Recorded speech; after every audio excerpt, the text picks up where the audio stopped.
Mesdames et messieurs, bonsoir. Bienvenue sur le plateau de Malinov, le rendez-vous des geeks, fans, amateurs ou encore acteurs de technologies numériques, de sciences, de prospective et d'innovation. Le sommaire, c'est tout de suite. Skype n'est plus. L'application de visioconférence propriété de Microsoft depuis 2011 ferme définitivement ses portes après 22 ans de service. C'est la fin d'une époque pour bon nombre d'internautes qui ont découvert les joies d'Internet, du chat et des appels en visio avec cette plateforme.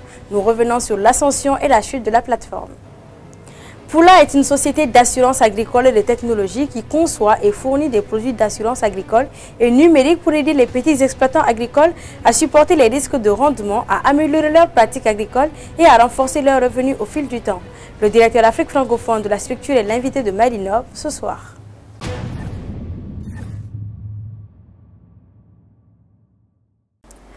Nos premiers appels vidéo, c'était avec l'application Skype. Ses débuts remontent à 2003. C'était l'application vedette à l'époque, aujourd'hui dépassée par la généralisation de la technologie et l'émergence d'autres services tels que Zoom. Malheureusement, le doyen des logiciels d'appel en ligne ferme définitivement. C'est l'annonce faite par Microsoft. Révolutionnaire à son époque, il aura marqué toute une génération avant de devenir obsolète. De l'ascension à la chute de Skype, retour sur l'histoire du doyen des applications de visioconférence.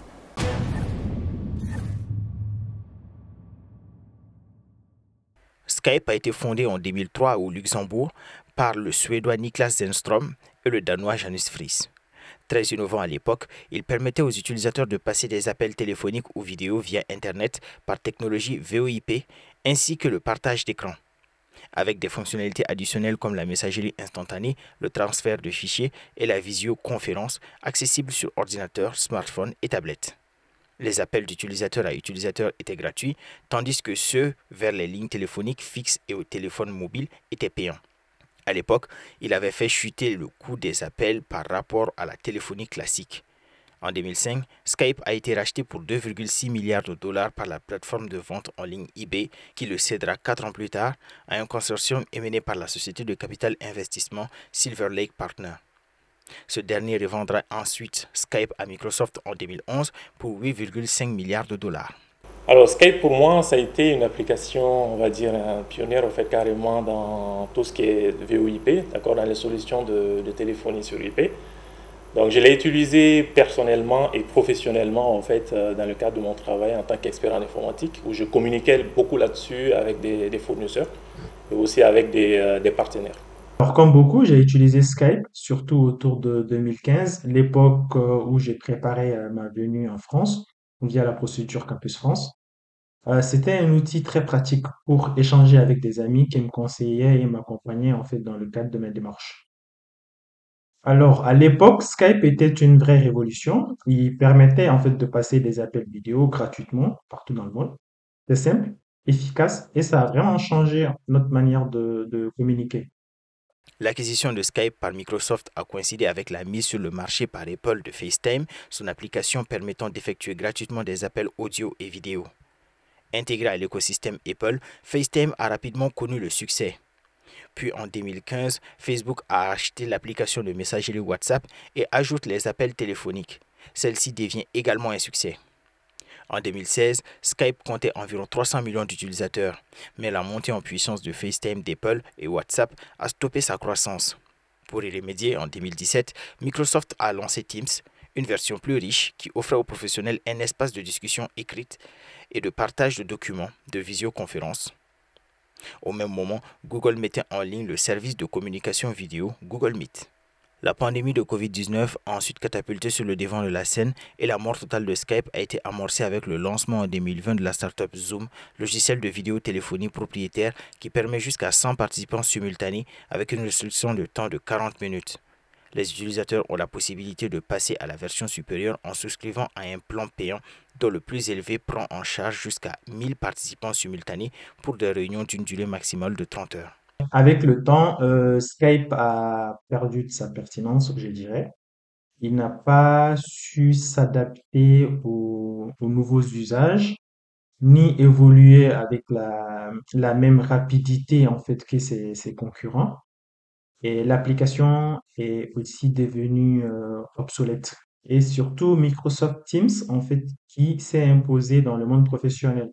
Teams, en fait, est beaucoup plus complet, je dirais. Enfin, pour moi, c'est beaucoup plus complet.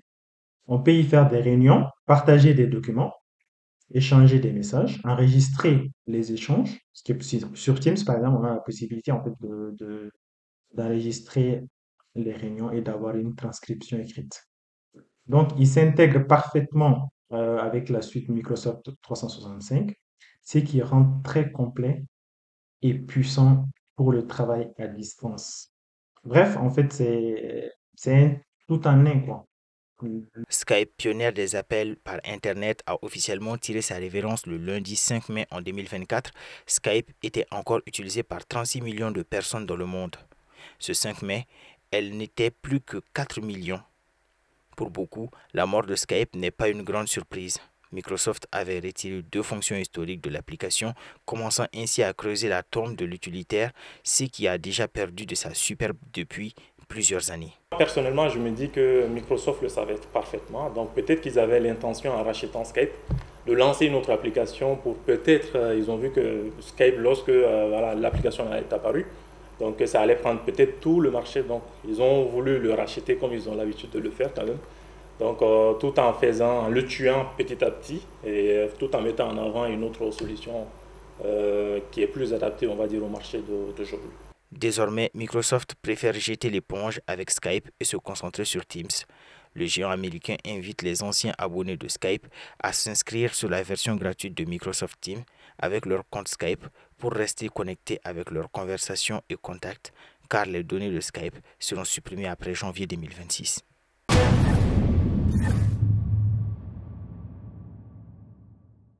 Meta, la société mère de Facebook et Instagram, est confrontée à une crise majeure au Nigeria qui lui a infligé des amendes pour diverses violations des données des consommateurs.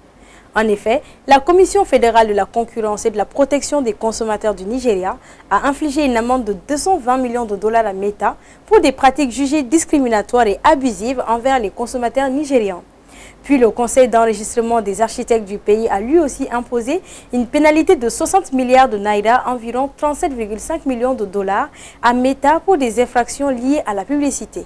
Et pour couronner le tout, la Commission nigériane de protection des données a ajouté une amende de 32,8 millions de dollars pour des violations des lois sur la protection des données, accusant Meta de transférer des données des utilisateurs nigériens sans consentement préalable et de ne pas respecter les normes locales en matière de confidentialité. Le pays le plus peuplé d'Afrique impute donc des amendes cumulées avoisinant les 300 millions de dollars à la société de Mark Zuckerberg. Face à ces sanctions, Meta a exprimé son désaccord, qualifiant les exigences nigérianes de non réalistes et excessives. Les plateformes de réseaux sociaux de Meta, WhatsApp, Facebook et Instagram sont parmi les plus populaires du pays et comptaient quelques 164,3 millions d'abonnements Internet en mars. L'entreprise menace de suspendre ses services Facebook et Instagram dans le pays pour éviter des mesures d'exécution supplémentaires. Meta a également annoncé son intention de faire appel de ses décisions judiciaires. À côté du Nigeria, le Ghana aussi a soumis toutes les publicités diffusées sur les plateformes de Meta à une taxe sur la valeur ajoutée de 15%, en plus de prélèvements supplémentaires tels que la cotisation à l'assurance maladie nationale 2,5%, le fonds JetFund 2,5% et la taxe de relance Covid-19 1%. Toutes ces initiatives reflètent une tendance croissante des pays africains à réglementer et à taxer les géants du numérique afin de sécuriser des recettes fiscales substantielles et de protéger les droits des consommateurs.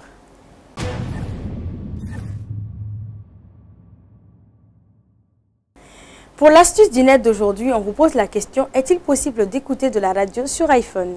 C'est dur, n'est-ce pas? Et pour le peu d'applications qui sont là, celles-ci sont limitées par le nombre de radios ou alors elles demandent un abonnement pour retirer les pubs ou exploiter toutes les fonctionnalités. Eh bien, ce n'est pas le cas de l'excellente application Radio Garden Live qui permet d'écouter des radios du monde entier et même des stations locales peu connues. On le découvre avec Babi.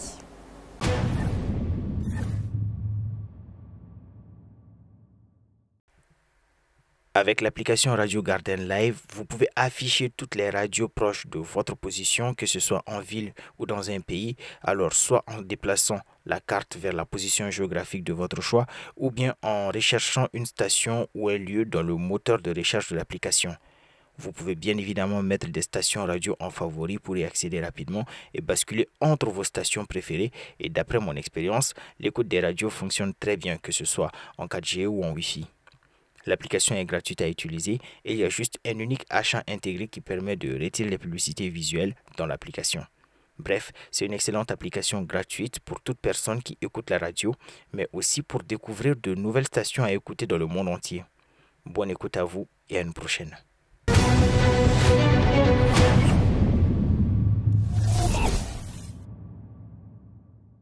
Beaucoup d'entre vous souscrivent à des couvertures sanitaires en cas d'accident de la circulation pour des cas de maladie et d'autres souscrivent notamment quand ils exercent des métiers à haut risque. Aujourd'hui, avec les changements climatiques, avec les inondations, je dirais les catastrophes naturelles, est-ce que l'agriculture ne constitue pas aujourd'hui un métier à risque? Dans ce cas de figure, est-ce que, et si, bien sûr, l'assurance agricole pouvait être une alternative, surtout couplée aux technologies numériques stratégiques pour les agriculteurs? Vous l'aurez compris, nous parlons ce soir d'assurance agricole et de technologies numériques avec l'entreprise Poula. Le directeur Afrique francophone est l'invité de Malinov ce soir. Bonsoir, Monsieur Pierre. Bonsoir. Comment allez-vous? Je vais très bien. C'est un plaisir de vous recevoir sur le plateau de Malinov. Plaisir partagé. Alors, je le disais tout de suite que les agriculteurs, avec aujourd'hui les changements climatiques et les catastrophes naturelles, est-ce que l'assurance agricole peut constituer une sortie pour les agriculteurs? Et je sais que Poula intervient notamment dans ce domaine. Parle-nous globalement d'abord de l'entreprise. Alors, Poula, ou par extension Poula Advisors, est une insurtech spécialisée dans les solutions innovantes d'assurance agricole. Donc, Poula conçoit, développe des produits d'assurance agricole grâce à de nouvelles technologies pour protéger les petits exploitants agricoles ou de manière générale le secteur agricole contre les effets néfastes du changement climatique. C'est une entreprise qui est née il y a une dizaine d'années au Kenya. Et par étymologie, entre guillemets, Poula signifie la pluie. Vous savez que l'agriculture est tributaire de la pluviométrie, d'une bonne pluviométrie. Et donc, la question était de savoir si la pluviométrie n'est pas bonne, si elle est en déficit ou elle est en excès, quelles sont les conséquences sur l'agriculture et les producteurs, et quelles sont les solutions ou les pistes de solutions qui peuvent être proposées aux agriculteurs. Mais nous savons qu'il peut y avoir énormément de problèmes au niveau de l'agriculture. Vous avez parlé du changement climatique, mais enfin, il y a les inondations, il y a les criquets qui peuvent attaquer, il y a énormément de choses. Qu'est-ce que votre assurance permet de couvrir exactement? Le produit que nous avons développé, et aujourd'hui grâce aux nouvelles technologies, c'est quand même un produit considéré comme supérieur par rapport à d'autres produits traditionnellement qui ont existé. C'est un produit qu'on peut appeler tout risque. C'est une assurance indicielle de rendement par zone qui, par essence, couvre les producteurs contre tout risque climatique systémique et qui affecte le rendement des producteurs. Donc, je parle là de la sécheresse, des inondations, des pluies excessives, des maladies phytosanitaires, des insectes, des ravageurs. Bref, tout risque qui induit à une baisse de rendement du producteur. Tout risque, mais vous couvrez à hauteur de quel pourcentage? Alors, c'est une très belle question. On rentre déjà dans les aspects techniques du produit. Je vais d'abord rappeler que ce n'est pas un seul produit. Les produits sont designés en fonction des contextes, en fonction des pays, en fonction des profils de risque, en fonction des historiques des régions et des spéculations. Mais parlant en fait du produit dont j'ai évoqué tout à l'heure, nous couvrons en général en fonction des besoins du client jusqu'à 70%. C'est-à-dire que si ton rendement baisse de plus de 30%, d'office, tu es éligible à une indemnisation. Parce qu'on s'est dit que si tu as un rendement jusqu'à 70% de garantie, tu es quand même capable de gérer tes finances de sorte à ce que la campagne prochaine ne soit pas vue comme trop lointaine. Alors que si tu perds plus de 30%, donc 40%, 50% de ton revenu habituel, ça désorganise ta programmation budgétaire et donc il faut quelque part que quelqu'un intervienne pour te soulager et te permettre de te reconstruire. Justement, vous avez parlé d'éligibilité. Est-ce qu'il y a certains agriculteurs qui entrent en ligne de compte pour la couverture et d'autres non? Oui, bien sûr. Disons que, comme tout autre produit d'assurance, il faut d'abord souscrire. Ça dépend. La souscription peut être faite par l'État, ça peut être fait par les producteurs eux-mêmes. Non, mais je veux dire, est-ce que l'agriculteur doit avoir un certain nombre d'hectares de terre ou bien il y a des plantations qui sont concernées, d'autres non? C'est ce que je veux dire. En fait, tout ça dépend du canal de distribution. Ça veut dire que si aujourd'hui l'État, par exemple du Mali, décide de couvrir les agriculteurs du Mali contre les risques climatiques, il est difficile pour l'État de faire des exceptions. C'est-à-dire que tous les agriculteurs font face aux mêmes risques climatiques, donc on ne pourrait pas justement couvrir certains et laisser d'autres. Par contre, ce qui arrive, c'est qu'on parle généralement d'une assurance pour les petits exploitants agricoles. Donc en général, vous savez, au Mali et même en Afrique de façon générale, l'agriculture se repose sur des exploitations familiales. Et donc à faible superficie, entre 0,5 hectares, parfois même moins, jusqu'à 5 à 10 hectares. Et donc, jusque-là, on les considère comme des petits exploitants agricoles, puisqu'il faut atteindre 50 hectares pour qu'on puisse les considérer comme des exploitations commerciales. Et donc, l'assurance est destinée effectivement à des producteurs qui exploitent généralement des exploitations limitées en surface et qui font face à des risques climatiques et qui mettent effectivement en danger leur subsistance. Donc la cible en réalité c'est les agriculteurs, mais vous ne passez pas par eux directement. Il y a un exemple que mon PDG aimait me prendre. Il disait une chose, il dit: Pierre, vendre de l'assurance agricole à un producteur qui part s'aimer, c'est comme vendre de l'assurance à un couple qui est sur le point de signer son acte de mariage. Ça veut dire que ce couple-là, lorsque vous venez leur proposer une assurance divorce, en disant qu'il y a 30-50% de couples qui divorcent, ils estiment qu'ils n'en ont pas besoin. Ils estiment qu'ils n'en ont pas besoin, ils estiment que leur amour est unique et que tous ceux qui ont divorcé avant eux n'avaient pas réellement expérimenté le véritable amour. Alors les statistiques ne leur disent rien. Le producteur agricole, c'est la même chose. Même s'il a eu des pertes les années précédentes, il estime que cette année, c'est son année. Il prie, il est optimiste et il se dit que cette année, quand même, sera meilleure. Et donc, il a besoin de l'assurance. Mais est-ce qu'il a l'intérêt pour souscrire? Et c'est pour cela qu'au lieu d'aller vendre de l'assurance à un agriculteur qui est en train de planter, il faut plutôt regarder qui investit en lui. D'abord, l'État, qui est le premier investisseur agricole pratiquement dans tous les pays à vocation agro-silvopastorale. C'est pour cela qu'à Poula, nous avons dit, parlons avec l'État en tant que premier investisseur pour sécuriser ses investissements, pour promouvoir la sécurité alimentaire, mais aussi aider à... et là, vous avez la garantie de pouvoir faire souscrire plusieurs agriculteurs. Bah, donc c'est à l'État effectivement de déterminer la limite de ses capacités. Mais deuxièmement, ce n'est pas une question qui concerne seulement l'État, il y a le secteur privé, il y a les agriculteurs de manière aussi générale, en groupement, qui sont concernés. Donc on ne peut pas se limiter simplement à demander à l'État de couvrir les producteurs. Donc les banques ou les institutions de microfinance qui financent ce secteur ont besoin aussi d'assurer leurs investissements et de les pérenniser. Donc ce qui fait que Poula travaille aussi avec cette couche-là du secteur privé. Troisièmement aussi, nous travaillons avec des partenaires au développement. Vos offres d'assurance sont toujours couplées à des technologies numériques. Parlez-nous de ces technologies numériques-là. Alors, disons que faisons un peu d'histoire. Avant, l'assurance agricole qui était proposée était principalement destinée à de grandes firmes commerciales. Ça veut dire que quelqu'un a 1000 hectares, l'assureur fait une visite d'expertise, une visite des risques, et il lui dit, bon, tes primes c'est 50 millions, il faut les payer. Nous nous sommes rendus compte que c'est un mécanisme qui fonctionne très peu chez nous, puisque l'agriculture telle qu'elle est pratiquée chez nous est surtout portée par des familles, par des petites exploitations. Et donc, vous ne pouvez pas vendre ce type de produit à des agriculteurs supposés petits exploitants agricoles. Nous nous sommes dit que, qu'est-ce que la technologie peut nous apporter? Aujourd'hui, elle peut nous aider effectivement à designer, concevoir des produits à la destination d'une grande masse d'agriculteurs à très peu, à une prime faible. Et donc, mais ces produits concrètement, qu'est-ce qu'elles permettent de faire pour ces agriculteurs? C'est une promesse avant tout. L'assurance même c'est ça, c'est une promesse. On se dit que si tu payes une prime d'assurance et que à la fin de la campagne, tel ou tel risque se produit et que ton rendement n'est pas au rendez-vous, alors l'assureur va se substituer pour te faire une compensation financière à la hauteur des pertes encourues. Alors, revenant à la question, ces technologies-là, comment on le fait? Aujourd'hui, les risques climatiques, pour arriver à les apprécier ou à apprécier l'impact de ce changement climatique sur le rendement des producteurs, il faut utiliser différentes technologies, dont l'intelligence artificielle ou du machine learning, ainsi de suite, ou même l'utilisation des satellites. Ce que nous avons fait, c'est de dire que pour arriver à comprendre le profil des risques d'une région donnée pour une spéculation donnée, il faut arriver à subdiviser ces zones-là en plusieurs zones agroécologiques. Pour ce faire, on va utiliser l'intelligence artificielle pour arriver à considérer ou à prendre en compte le taux d'humidité, la température, les élévations, tous ces facteurs-là qui agissent sur le rendement du producteur. Mais surtout, il faut retourner en arrière. Nous, ce que nous faisons, c'est qu'on retourne à 42 ans en arrière pour comprendre quels sont les événements climatiques qui se sont produits dans ces zones. Mais ça, c'est des installations dans chaque hectare pour les agriculteurs? Non, pas du tout.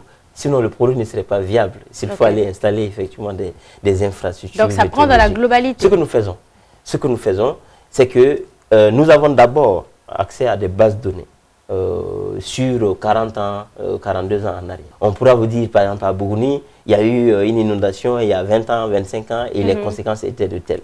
Et donc, ces informations nous permettent de prévoir l'avenir. Et donc, ces informations météorologiques sont mises ensemble pour segmenter les zones en plusieurs petites zones agroécologiques. Et les rendements passés, l'année dernière, ils ont fait 2 tonnes. L'année surpassée, ils ont fait 3 tonnes. Il y a 10 ans, ils ont fait 5 tonnes. Ces informations nous permettent donc d'affiner les zones agroécologiques de sorte à avoir ce que nous on appelle une variance minimum. Mais est-ce que dans ce cas, les précipitations exceptionnelles qu'on a vécues l'année dernière au Mali, avec énormément de morts, de blessés, de sinistrés, est-ce que c'était des prévisions que vous aviez à votre niveau? Alors, nous avons des capacités de dire cette année, la campagne risque d'avoir des difficultés. Et je vous donne un exemple. Lorsque j'ai été au Bénin, et j'étais avec le ministre de l'Agriculture, de l'Élevage et de la Pêche, et j'ai dit, monsieur le ministre, il faut nécessairement qu'on commence un projet pilote cette année. Pourquoi? Parce que les prévisions qui sont faites par nos équipes techniques montrent qu'il y a des risques d'inondation dans le pays. Et donc, si vous faites un programme pilote d'assurance agricole, il y a de fortes chances que les producteurs agricoles puissent être soutenus au bon moment. Et vous savez, c'est ce qui s'est passé. Nous avons, à la fin de la campagne agricole, eu 3 grandes zones au Bénin qui ont été sinistrées, et nous avons été amenés à indemniser les producteurs à hauteur de 106 millions de francs CFA. Et finalement, le ministre m'avait donné raison, c'était bien d'avoir décidé de couvrir ces agriculteurs qui aujourd'hui reçoivent une indemnisation pour se relever et se reconstruire. Et donc nous avons, grâce aux technologies, des capacités de prévision. C'est des prédictions que nous faisons et nous demandons effectivement aux autorités et aux décideurs de prendre des dispositions très rapidement. Parce que quand les sinistres sont survenus, on ne parle plus d'assurance. Au jour d'aujourd'hui, quelle est la couverture d'assurance agricole dont vous disposez, c'est-à-dire à l'échelle, je dirais globalement, dans les pays dans lesquels vous intervenez, et surtout au Mali? Alors, nous travaillons sur 22 pays et nous couvrons un peu plus de 21 millions d'agriculteurs. Nous sommes à un investissement agricole protégé d'un peu plus de 1400 milliards de francs CFA. Maintenant, de manière beaucoup plus spécifique, nous avons designé des produits pour aider les gouvernements à gérer les risques climatiques, les catastrophes naturelles, pour aider les agriculteurs à se protéger, à se prémunir contre les effets néfastes du changement climatique. Que ce soit au Mali, que ce soit au Bénin, que ce soit en Côte d'Ivoire, dans les différents pays en Afrique francophone où nous intervenons, nous proposons les mêmes types de produits puisque nous faisons face au même type de risques climatiques. Aucun investisseur ne va venir mettre de l'argent tout en sachant que les risques qui sont présents peuvent complètement anéantir et détruire les perspectives de revenus ou de profitabilité. Ce qui fait que l'assurance est clé aujourd'hui pour envisager tout développement agricole ou tout renforcement des productivités agricoles. Au Mali, votre objectif est d'atteindre quel taux de couverture? Alors, nous avons été d'être un peu modestes. Et ce que nous avons dit, c'est que sur une échelle de 3 ans, nous voulons couvrir minimum 115 000 producteurs. Vous avez vu, en 2024, nous avons couvert environ 15 000 producteurs. Et donc, ça veut dire qu'il y a 100 000 producteurs à aller chercher. Mais pour ça, il faut effectivement que l'État s'approprie ce sujet-là. Le changement climatique, c'est quelque chose qui dépasse les capacités des producteurs eux-mêmes. Aucun producteur ne peut empêcher que son champ soit inondé. Surtout que personne ne peut gérer ce concept-là. Non, mais encore moins l'État. L'État ne peut pas juste se dire au ciel de se fermer, on a eu trop de pluie, n'est-ce pas? Donc ce qui fait que les mécanismes qui sont éprouvés ailleurs, dans d'autres pays, pour pouvoir aider le pays et aussi les agriculteurs à se protéger contre ce type de risques, doivent être adoptés immédiatement. Et surtout cette année, vous avez vu en début de semaine, il y a eu de grosses pluies au Mali, et il y a des zones qui ont même commencé à expérimenter un début d'inondation. Mais ça, c'est un signe précurseur d'une campagne agricole qui pourrait être mouvementée, n'est-ce pas? Ça veut dire que c'est tout de suite que l'État doit prendre des dispositions pour protéger et les agriculteurs. Est-ce que globalement on peut dire que vos technologies numériques couplées à l'intelligence artificielle avec les offres d'assurance agricole que vous avez est une aubaine pour les agriculteurs maliens? La réponse est oui. Et je vais vous expliquer comment nous travaillons. Lorsque nous faisons une couverture, nous signons par exemple une police d'assurance pour couvrir 100 000 ou même carrément le pays contre les risques climatiques, nous mobilisons immédiatement ce que nous on appelle le monitoring satellitaire. Ça veut dire que nous essayons de monitorer les événements climatiques ou les catastrophes naturelles qui arrivent. Le but c'est de pouvoir alerter les producteurs à temps. Le but c'est de pouvoir prendre des dispositions très tôt pour que les dégâts ne soient pas trop importants. C'est de pouvoir apporter ce que nous on appelle les bonnes pratiques agricoles aux producteurs afin que les dégâts qui arrivent, ou plutôt les risques qui s'abattent sur eux, puissent être maîtrisés et que les conséquences soient minimisées. Et donc, pendant la campagne agricole, nous faisons ces monitoring satellitaires et vers la mi-saison, déjà il y a un rapport que nous donnons aux autorités et également à nos partenaires pour dire voilà comment la campagne évolue. Est-ce que les plantes évoluent bien? Est-ce qu'on a eu un bon taux de germination? Est-ce que à la phase de floraison, est-ce que les plantes se portent bien? Ainsi de suite. Ça permet de faire des projections. Parce que vous savez, les questions de sécurité alimentaire demandent aussi des capacités d'anticipation. Il ne faudrait pas attendre la fin de la campagne pour savoir que le pays n'est pas autosuffisant en riz. Oui. Tout ce qu'on mange pendant les mariages et dans nos familles. Il ne faudrait pas qu'on attende la fin de la récolte pour savoir qu'il faut importer telle quantité de temps au temps. Donc, le fait d'avoir l'information tôt permet effectivement aux autorités d'anticiper et de planifier. Et donc, de pouvoir aider le pays et également les citoyens à avoir les produits à bon prix et de bonne qualité. Donc, c'est là où aujourd'hui la technologie devient un outil d'aide à la décision. Au plus haut niveau, outil crucial. Un outil crucial d'aide à la décision. Au plus haut niveau, on ne peut plus décider juste par tâtonnement, on ne peut plus décider juste par le feeling. Il faut qu'on ait des données fiables, factuelles, fiables, qui sont collectées sur le terrain et qui nous disent voilà ce qui va arriver demain. Ça nous permet d'anticiper et donc de pouvoir diriger avec beaucoup plus de visibilité et donc avec une efficacité exceptionnelle. Diriger avec une efficacité exceptionnelle, faire des prévisions et surtout protéger les agriculteurs contre les risques des changements climatiques et des catastrophes naturelles. Voici le combat de Poula avec leurs offres d'assurance agricole. Alors, nous vous souhaitons bon vent dans l'objectif que vous êtes fixé de couvrir un certain nombre d'agriculteurs au Mali. Mesdames et messieurs, j'espère que vous avez été ravis d'en savoir un peu plus sur Poula, sur leurs offres d'assurance. C'est tout pour aujourd'hui. On se dit à la semaine prochaine.